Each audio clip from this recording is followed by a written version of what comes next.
તો સુરતમાં આઈટીબી પ્લાન્ટની સફાઈ કરવા ઉતરેલા 4 લોકોના મોત નિપજ્યા છે। વરાછાના રતિય હાઉસમાં 4 સફાઈ કર્મીઓના મોત નિપજ્યા। ફાયર વિભાગે તમામનું રેસ્ક્યુ કરી બહાર કાઢ્યા હતા। તમામને સારવાર માટે સ્વીમેર હોસ્પિટલ ખસેડવામાં આવ્યા। હોસ્પિટલમાં હાજર તબીબોએ ચારેને મૃત જાહેર કર્યા છે। નિલેશ ઘનશ્યામ પાંચાની છે રતિય હાઉસના માલિક। ત્યારે સવાલ અનેક થઈ રહ્યા છે। પ્લાન્ટની સફાઈ વખતે આખરે કેમ સાવચેતી ન રાખવામાં આવી? સફાઈ કામદારોને કેમ સુરક્ષા કવચ ન અપાયું? કેમ કે 4 સફાઈ કામદારોના અહીંયા મોત નિપજ્યા છે। કોની બેદરકારીના કારણે આ 4 લોકોના જીવ ગયા છે તેને લઈને પણ ગંભીર સવાલો છે। સફાઈ કામ માટે આધુનિક સાધનો કેમ ન હતા? સફાઈ કર્મીઓના મોત માટે આખરે આ જવાબદાર કોણ તેને લઈને પણ સવાલો છે।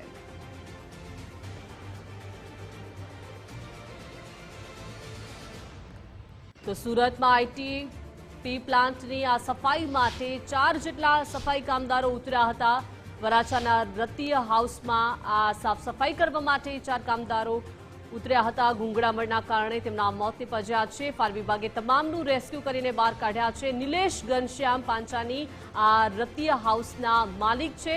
ત્યારે આ માલિક સામે પણ અનેક સવાલો થઈ રહ્યા છે, કેમ કે અત્યારે ફાયર વિભાગે તમામનું મહેનતે રેસ્ક્યુ કરી તમામના મૃતદેહો બહાર કાઢ્યા છે અને સારવાર માટે સ્વીમેર હોસ્પિટલ ખસેડાયા હતા અને હાજર ત્યાં તબીબોએ ચારેય 4ને મૃત જાહેર કર્યા છે। ત્યારે સવાલ અનેક થઈ રહ્યા છે કે પ્લાન્ટની સફાઈ વખતે કેમ સાવચેતી રાખવામાં ના આવી? સફાઈ કામદારોને કેમ સુરક્ષા કવચ નહોતું આપવામાં આવ્યું અને કોની બેદરકારીના કારણે આ 4 લોકોના જીવ ગયા છે? કેમ સુરક્ષા સાવચેતીના પગલાં ત્યાં પહેલેથી નથી રાખવામાં આવ્યા? તેવા અનેક સવાલો છે, કેમ કે તમામ લોકોને સારવાર માટે હોસ્પિટલ ખસેડાયા અને ત્યાં હાજર તબીબોએ આ 4 સાફ સફાઈ કર્મચારીઓને મૃત જાહેર કર્યા છે। તો સફાઈ કામ માટે આધુનિક સાધનો કેમ ન હતા તેને લઈને પણ સવાલો છે। સફાઈ કર્મચારીઓના મોત માટે આખરે કોણ જવાબદાર? કેમ કે દર વખતે આવની આ જ ઘટના સામે આવે છે। સફાઈ કર્મચારીઓ સફાઈ માટે ઉતરે છે અને તે ગુંગળામણના કારણે તેમના શ્વાસ રૂંધાય છે અને આખરે મોતને ભેટે છે। નિલેશ ઘનશ્યામ પાંચાની કે જેઓ રતિય હાઉસના માલિક છે તેના સામે અનેક સવાલો છે। જે પ્લાન્ટ ત્યાં આવેલો હતો તે પ્લાન્ટના તેઓ માલિક છે અને પ્લાન્ટની સફાઈ કરવામાં આવતી હતી અને સફાઈ દરમિયાન આ 4 જે સાફ સફાઈ કર્મચારીઓ હતા તેઓ નીચે ઉતર્યા હતા। શ્વાસ અને ગુંગળામણથી તેઓના મોત થઈ ગયા છે। તમામ લોકોને પહેલા સારવાર માટે સ્વીમેર હોસ્પિટલ ખસેડાયા હતા। વધુ વિગતો સાથે સંવાદદાતા રાકેશ જોડાઈ ગયા છે। રાકેશ, 4 સફાઈ કર્મચારીઓના મોત થઈ ગયા છે, ત્યારે સવાલ અનેક છે। પ્લાન્ટની સફાઈ વખતે કેમ સાવચેતી રાખવામાં ન આવી અને હવે આ 4 લોકોના મોત નિપજ્યા છે? આખરે જવાબદાર કોણ?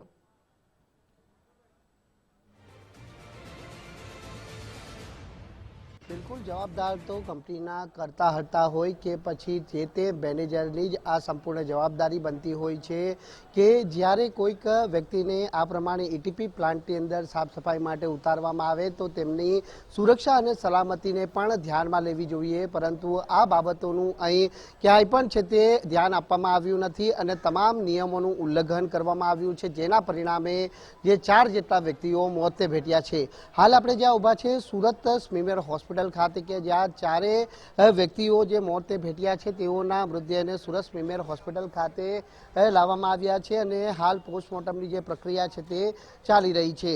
જે પ્રમાણે માહિતી સામે આવી રહી છે તે મુજબ ઘટનામાં વિજય ભીખાભાઈ આહિરે, યોગેશ નાનાભાઈ જાદવ, વિકાસ સંતોષ સોનવણે અને નિલેશ વિઠ્ઠલ સાવલિયાનું મોત થયું છે।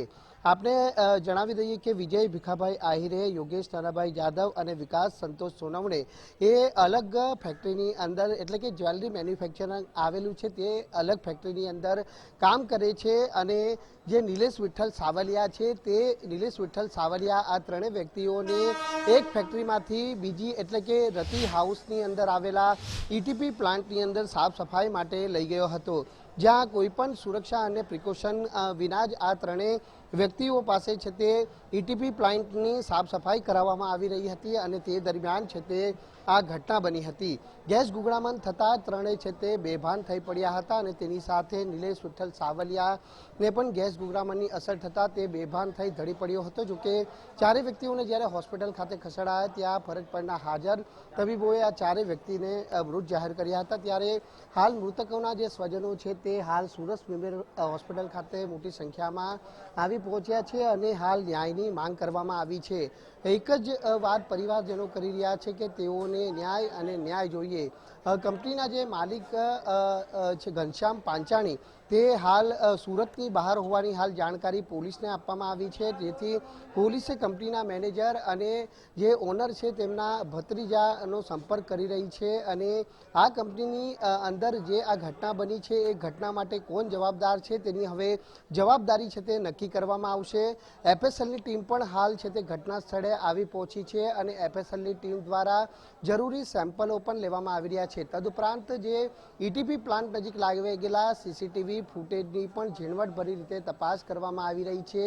આ સીસીટીવી ફૂટેજ એટલા માટે મહત્વના બની રહેશે કે ઈટીપી પ્લાન્ટની જ્યારે સાફ સફાઈ માટે આ ત્રણને ટેન્કમાં ઉતારવામાં આવ્યા ત્યારે કઈ રીતે આ પૂરી મૂવમેન્ટ થઈ એ મૂવમેન્ટની ખાસ જે છે તમામ પુરાવા છે તે મેળવવામાં આવશે. એટલે જ્યારે જે તે વ્યક્તિની જવાબદારી નક્કી કરવાની છે ત્યારે આ સીસીટીવી ફૂટેજ અને એફએસએલનો જે રિપોર્ટ છે તે અતિ મહત્વપૂર્ણ સાબિત થશે.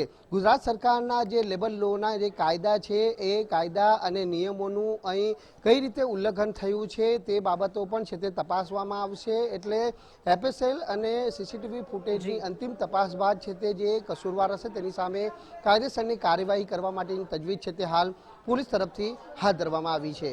જી રાકેશ, આભાર વિગત સાથે જોડાયા તે બદલ. તો સુરતમાં ગેસ ગુંગળામણથી 4 વ્યક્તિઓના મોત નીપજ્યા. મૃતકોના પરિવારજનોમાં શોક અને આક્રોશનો માહોલ છવાયો છે. 4 મૃતદેહને પોસ્ટમોર્ટમ માટે સ્વીમેર હોસ્પિટલ ખસેડવામાં આવ્યા. હોસ્પિટલ બહારના આ દ્રશ્યો જ્યાં પરિવારજનોનું હૈયાફાટ રુદન જોવા મળી રહ્યું છે. માલિકને હાજર કરવાની પરિવારજનો માંગ કરી રહ્યા છે. જણાવી રહ્યા છે કે સાફ સફાઈ માટે એકથી બીજી ફેક્ટરીએ લઈ ગયા હતા. વિજય, યોગેશ, વિકાસ અને નિલેશના કરુણ મોત નીપજ્યા છે. સુપરવાઇઝર નિલેશ સાવલિયા પણ દુર્ઘટનામાં મૃત્યુ પામ્યા છે. ઘટના અંગે પરિવારજનો દ્વારા હવે ન્યાયની માંગ કરાઈ રહી છે. સુરતના વરાછા વિસ્તારમાં આવેલા રતિ હાઉસની અંદર ઈટીપી પ્લાન્ટની અંદર ઉતરેલા 4 લોકોના મોત નીપજ્યા છે અને આ મામલે સ્પષ્ટપણે જે બેદરકારી છે તે ક્યાંક સામે આવી છે. ત્યારે હાલ મૃતકોના પરિવાર આપણી જોડે ઉપસ્થિત છે. સીધી વાત કરીશું તેમના જોડે. આપનું નામ? સંદીપભાઈ નાનાભાઈ જાદવ, એમનો મોટો ભાઈ. મૃતકમાં મારો યોગેશભાઈ છે, બરાબર. મેં સંદીપભાઈ નાનાભાઈ જાદવ, મેં એમનો મોટો ભાઈ, એ મારો નાનો ભાઈ છે. જણાવજો, યોગેશ શું કામકાજ કરતો હતો અને કઈ રીતે શું થયું હતું? આજે કેટલા વાગે નીકળ્યો હતો? એ સવારે એને લગભગ છે ને મમ્મીને મૂકીને આવ્યો, એના પછી લગભગ 7 કે 7:30 વાગે 6 વાગે નીકળેલા ઘરેથી. ક્યાં કામ કરતો હતો? એ કામ કરતો હતો એ જગ્યાનું એડ્રેસ નથી, બરાબર. જે પેલા જે કામ કરતો હતો ને એ તાનો તો છે મારે ભાઈ. તો એ કઈ વાંધો નહીં, એમનો માલિક તો આવે છે ફાયર ગાર્ડ કરીને. જ્યાં કામ કરવા ગયેલા એમનો માલિક કા છે એમ નથી. જ્યાં ઘટના બની છે ત્યાં જે યોગેશ કામ કરતો હતો? હા, નહીં, બીજી જગ્યા, બીજી રોકડીમાં ત્યાં ગયેલો હતો કામ કરવા માટે. બોલાવેલો હતો ત્યાં ગયેલો, બરાબર. 4 જણા હતા આ લોકો, બરાબર. 4 જણ માંથી એક, બરાબર. હવે શું માંગણી છે? અને માંગણી અમારી છે એમને જે માલિક છે એને બોલાવો, ન્યાય જો. બેન उसकी બેન है कल्पना जादव. કલ્પનાબેન, શું કહેશો? શું જાણકારી મળી છે આપને? હવે કઈ રીતે ન્યાયની માંગ કરો છો? अभी हमको तो मालूम नहीं है कि सुबह में बोले नौकरी पे गया था. अभी मेरा भी तबीयत खराब है तो भाई का फोन आया कि छोटे भाई का ऐसा ऐसा हो गया. तो अभी उसका सेट ने, आज तो संडे है, संडे के दिन तो छुट्टी होती है ना, तो उसको बुलाया. तो भाई क्या कारण था उसका, उसको हमको मालूम होना चाहिए. उसका सेट को बुला दीजिए बस. आप कौन? મારો ભાઈનો છોકરો છે યોગેશ જાદવ. મેં અનિલ પાટીલ. જે પણ કાયદેસર કાર્યવાહી છે એ કરવાની અમારી બધાની માંગ છે. અત્યારે જે ઓનર છે એ ફરાર છે, મને વાત મળી છે મીડિયા થ્રુ કે ફરાર છે, તો જલ્દી જલ્દી એને પકડો એ આશા છે મને. તો બિલકુલ જે પ્રમાણે આપ જોઈ શકો છો કે મૃતકોના પરિવારજનોની આંખોમાંથી આંસુ થંભવાનું નામ નથી લઈ રહ્યા. જે ઘટના બની છે એ ઘટનાના પગલે જે પરિવારજનો છે તે હાલ શોકમય બની ગયા છે. ત્યારે મૃતકોના પરિવાર જોડે વાત કરવાનો પ્રયત્ન કરીશું. શું નામ છે? રોશની કોણ છે મૃતકોમાં આપણો? મારા જેઠ છે. મારા મોટા ભાઈ છે. શું નામ છે? વિકાસ સંતોષ સોનવાણે. શું કામકાજ કરે છે? એ તો જ્વેલરીમાં એ જ્યોતિ હાઉસમાં જ કામ કરે છે? ના, એ બીજી દૂસરી ફેક્ટરીમાં કામ કરે છે ને. એ બીજી ફેક્ટરીમાં કામ કરે પણ બીજી ફેક્ટરીમાં બી જાય. ત્યાં બોલાવેલું એટલે ત્યાં ગયેલા હતા એ. એટલે જ્વેલરીમાં જ કામ કરે છે? હા, જ્વેલરીમાં જ્વેલરી. શું માંગણી છે આપને? ખ્યાલ છે આ ઘટના?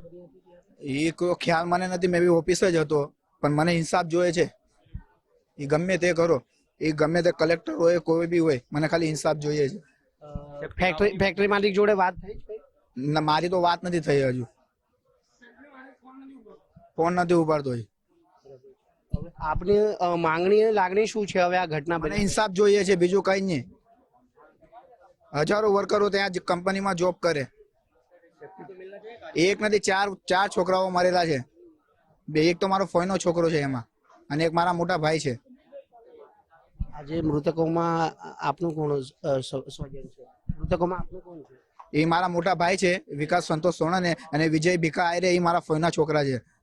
ચાર વ્યક્તિઓ જ્યારે આ ઘટનાની અંદર મોતને ભેટ્યા છે, ત્યારે આ ચારે પરિવારોમાં હાલ શોકની લાગણી છે તે હાલ ફરી વળી છે. પરિવારજનો હાલ ન્યાયની માંગ કરી રહ્યા છે કે બસ આ ઘટનાની અંદર પરિવારને હાલ ન્યાય જોઈએ. એટલે હવે પોલીસ કઈ દિશામાં કાર્યવાહી કરી આ મૃતકોના સ્વજનોને ન્યાય અપાવે છે તે હવે જોવું રહ્યું. કેમેરામેન વિરલ વ્યાસ સાથે રાકેશ બ્રહ્મભટ્ટ, ગુજરાત ફર્સ્ટ, સુરત. તો આ મામલે ફાયર વિભાગની પ્રાથમિક તપાસમાં એક મોટો ખુલાસો થયો છે. કોઈ પણ સેફટી વિના કામદારોને સાફ સફાઈ માટે ઉતારવામાં આવ્યા હતા. જ્વેલરી ઉદ્યોગનું વેસ્ટેજ કેમિકલ પાણી ટેન્કમાં છોડવામાં આવે છે. ટેન્કની સાફ સફાઈ માટે બહારથી કામદારોને બોલાવાયા હતા. કામદારો સાફ સફાઈ દરમિયાન બેભાન થઈને ઢળી પડ્યા હતા. કયા કારણોસર ઘટના બની તેની એફએસએલ તપાસ કરાશે તેવું ડીસીપીએ નિવેદન આપ્યું છે. તપાસ બાદ મોતનું સચોટ કારણ બહાર આવશે. કંપની દ્વારા નિયમોનું પાલન થયું છે કે નહીં તેની તપાસ થશે. સુરક્ષાના નિયમોનું ઉલ્લંઘન થયું હોય તેવું અહીંયા લાગી રહ્યું છે તેવું ડીસીપીએ નિવેદન આપ્યું છે. સાથે જ કહ્યું છે કે સીસીટીવી કેમેરાના ફૂટેજ પણ મેળવવામાં આવશે. તપાસ બાદ આગળની કાર્યવાહી હાથ ધરાશે. કોલ મળેલો કે કોઈ એક વ્યક્તિ પાણીના ખાડામાં પડી ગયેલ છે, જેની ઊંડાઈ 15 ફૂટ છે. તાત્કાલિક ઘટના સ્થળ ઉપર આવતા એવું જાણવા મળેલું કે ભાઈ પાણીના ખાડાની બદલે ઔદ્યોગિક એકમ છે, જેનું નામ છે રતિ જ્વેલર્સ, જે પોદા રાકેટની સામે આવેલું છે ખાન બજારમાં.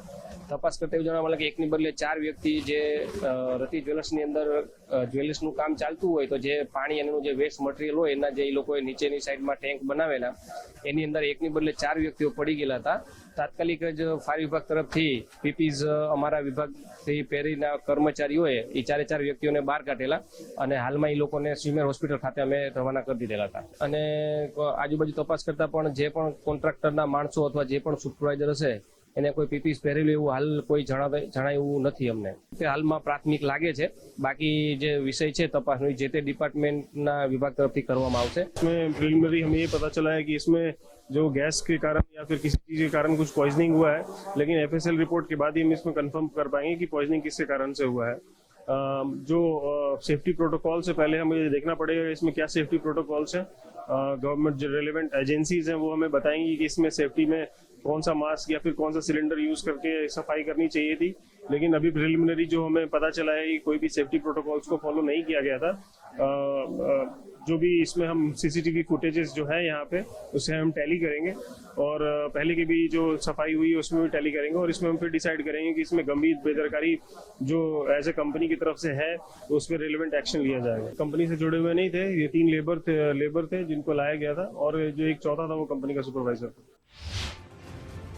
તો ગેસ ગુંગળામણથી 4 કામદારોના મોત નિપજ્યા છે. આ અંગે શહેરના એડિશનલ સીપી બલરામ મીણાએ નિવેદન આપ્યું છે. જણાવ્યું છે કે ટેન્કની સાફ સફાઈ દરમિયાન દુર્ઘટના બની છે. 3 કામદારો સહિત એક સુપરવાઇઝરનું પણ મોત નિપજ્યું છે. સુરક્ષામાં ચૂકને લઈને તપાસ હાથ ધરવામાં આવી રહી છે. સેફટીના નિયમોનું ઉલ્લંઘન થયું છે કે નહીં તેની તપાસ થશે. કોઈ એજન્સીને કામ સોંપ્યું હશે તો તે અંગે પણ તપાસ કરાશે.